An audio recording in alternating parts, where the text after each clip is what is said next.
Hi, I'm Danny and you're here at Spinning Earth Pottery, and this video is a request from a patron to see a little bit more about how I use a torch. I don't use a torch a lot. I used to use a torch a lot more, okay?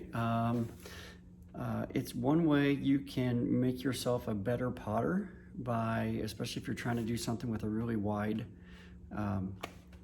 belly. I just kind of throw it there now. So without further ado, here we go. I'm going to show you.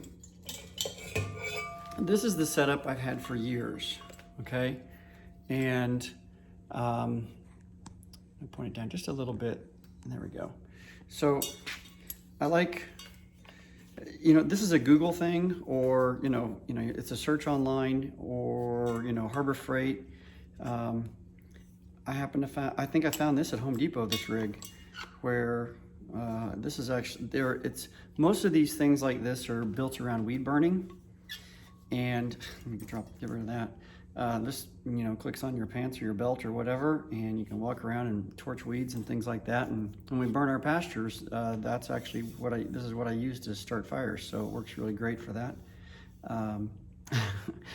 In case you're wanting to know that as well, if you're needing to burn some pastures. And as far as, this is MAP gas, it's a little bit hotter. There's a blue bottle that's just the straight propane. This MAP gas burns hotter. I don't know why. I don't know what it is, but it's the yellow bottle. The blue bottle isn't as hot as this one. They're both very hot. They'll burn you. Okay, so, I think that we're out of the blue bottle. That's what I had for years, and I grabbed a yellow one. I can't tell the difference, okay? I suppose if you're somebody that solders a lot or things like that, I think glass blowers always want to have this. I can't tell the difference. So, firing this thing up, you're just, my valve is a little worn out. You just turn it on. This is a striker that it's just got a little flint inside of it. Oops, I gotta compress it right. See, and it throws a little spark. So that's just a rough spot in here, like a little rasp. And I'm smelling gas. I'm gonna light this thing. Okay, so, did that off camera. I always do that. Okay, so you just put your striker in front of here. If you put a little compression against the gas, it helps to get it going, okay? And then this, the valve here on the end acts like a rheostat. And you turn it up, you can tell my gas is getting a little low. It'll usually make a flame a little bit bigger than this, okay? And I use this for years, okay? And then it's just a matter of getting it hot. Now, when I'm making sectional pieces, the trick to a sectional piece is to get it to dry from the bottom up. And so, which is the antithesis of how clay wants to dry. So I'm basically starting down here at the bottom, and I'm getting, and I got my hand on the back side here, and I'm feeling how hot the clay is. Hold on one second. All right, I'm back. My dad comes by and visits every morning. I thought I heard him walking in. Okay, so I'm feeling on the back side over here with my hand how hot the clay is getting. I want to get it hot. I want to get it to the point where, it's kind of a little uncomfortable to touch it. And I start to get to that point and I can feel it getting warm. And so, all the questions come up now, how do you know how far you go until you crack it? Well, you got to crack it in order to figure out how far you should not go. And so, I'm just going to let this flame start to work its way up. See, I'm burning myself on the backside a little bit. And that's what we want. We want to get the clay hot. Hot clay dries fast. It isn't just a matter of, this isn't steam coming off, actually. It's a vapor, okay? A lot of people refer to it as steam, but steam happens at 212, and we're not getting anywhere near that. So we're just getting it really, really hot, and it causes the water to want to leave. So here's the thing about this, though. When you go to get on the inside, a lot of times, first of all, you don't want to drag your line. Let me get you a little closer. So now when you get down in here, the temptation is to hold it in one spot, but the thing is the clay's not moving at the dead center.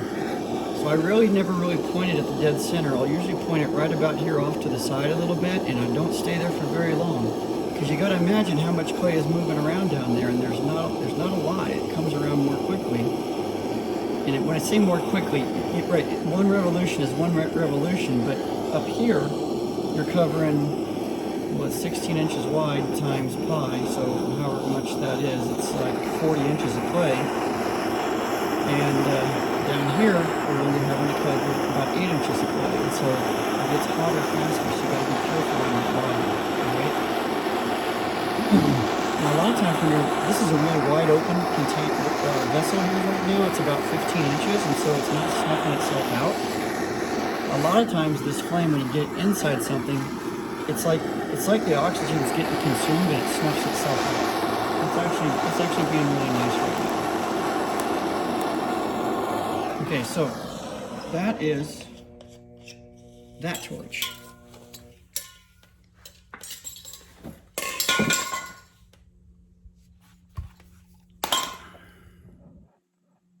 Okay, so now I'm going to show you my larger torch.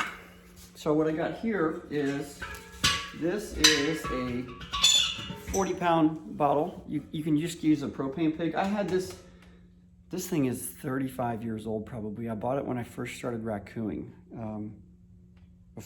Even when I went to Johnson County that year, we raccooed, and I built myself a raccoon kiln. I was like probably 21.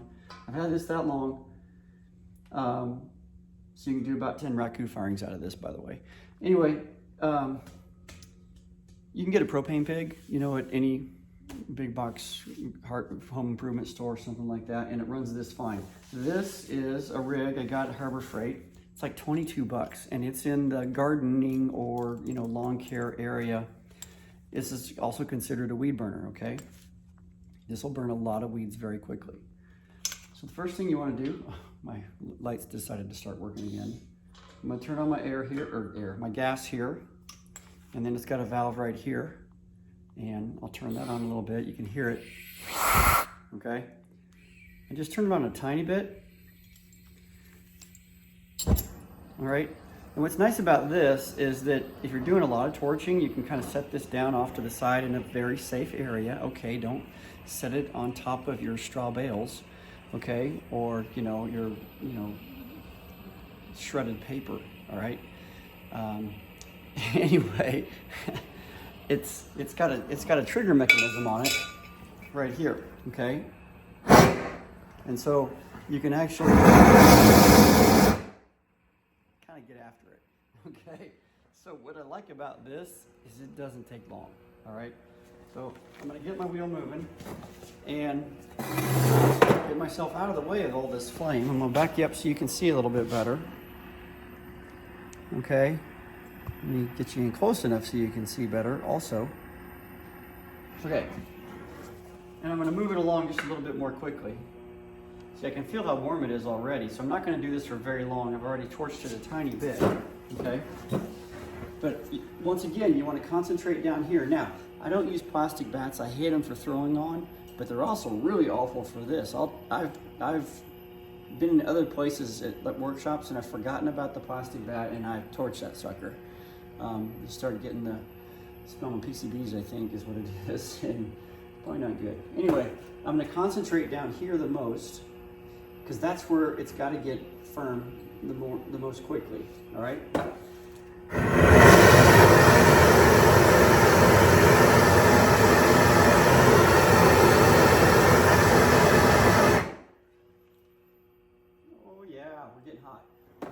On the inside.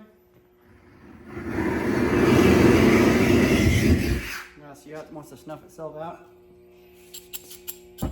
What's nice about this, you can get far enough away that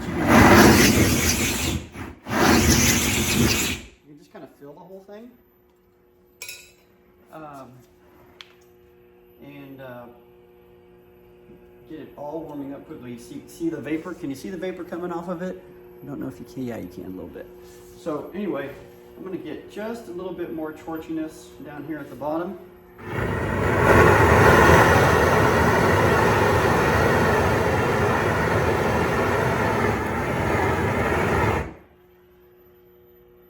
Nice and warm. That's good. Okay.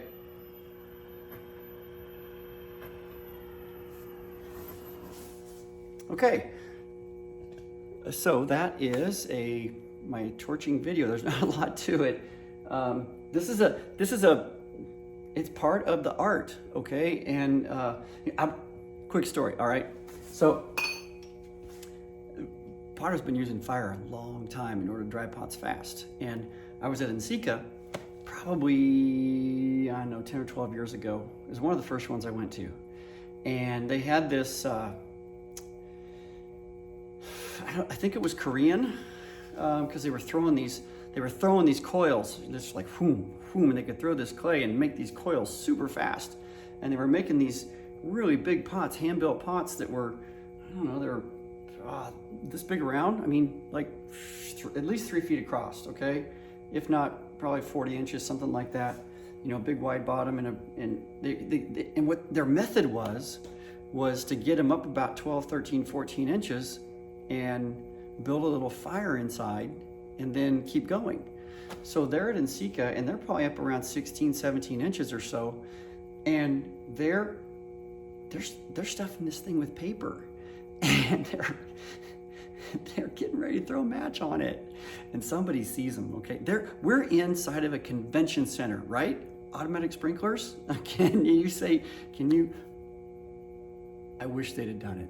Oh man, somebody stopped them, but they'd have brought the whole place down. The sprinklers would have come on, the entire place would have been evacuated, and these guys, they were going to light a fire in a 3 to 3.5 foot tub, this deep, of paper to get that thing going. And anyway, there's my story about that. Fire's been used a long time to speed up clay. It isn't just this modern convention, you know, because we've got torches, but torches sure do make it easier. But it's a touch feel, okay? Literally. I'm doing the same thing. It's a touch, and I have cracked pots, and I've gotten to that point. I have cracked pots, stuffed slip back in them, reworked them, and got them to come out, and the crack wasn't there again. But sometimes it is. So you can fix it if you get to that point where you crack it. But okay, so that leads me into the one thing that I don't like about torching clay is it makes a skin. All right, and that's one of the reasons why I don't like being that potter who, you know, torches and stretches and torches and stretches. The core of the clay is still wet, and then the skin of the clay, they behave differently, and it feels funny to me. Sometimes it pulls on the rib and starts to chatter or even tears off some of that skin. So to me, I don't like throwing that way. There's other people, I know of several potters I'm thinking of right now that they torch and stretch and torch and stretch, and they get these things that they feel like you're picking up paper. Okay, it's so thin, and it really allows you to get to that point. And I don't want to be that way. If I want to get that thin, I'll trim it. But I'm not that guy. I'm more of a functional thickness guy. I'm not one of the ones where you want to go, oh my gosh, it's so light, I'm afraid to use it. So what I do when I torch these is I just threw this, okay? And so I like to throw it and torch it, and this is going to turn all day now, and it'll get the whole thing ready to put the second piece on. And so it's already turning also. I got it. It's sitting on the other side over there, okay? So this is going to be a 2-piece round or vessel with Grandma's blue glaze on it. I've been waiting to do one of these for a long time. I made one several years ago and sold it really fast. So why didn't I make another one right away? But by letting this turn all day, it gets some time to even out and moderate and not have that skin feeling on it. And it gives this time to dry a bit and have that less hydrated clay soak all the way in and not just be on the edge. And clay likes slow, and what this is we're asking it to go really fast, and so now I'm going to give it some time. And that's how I found that I work best with this method.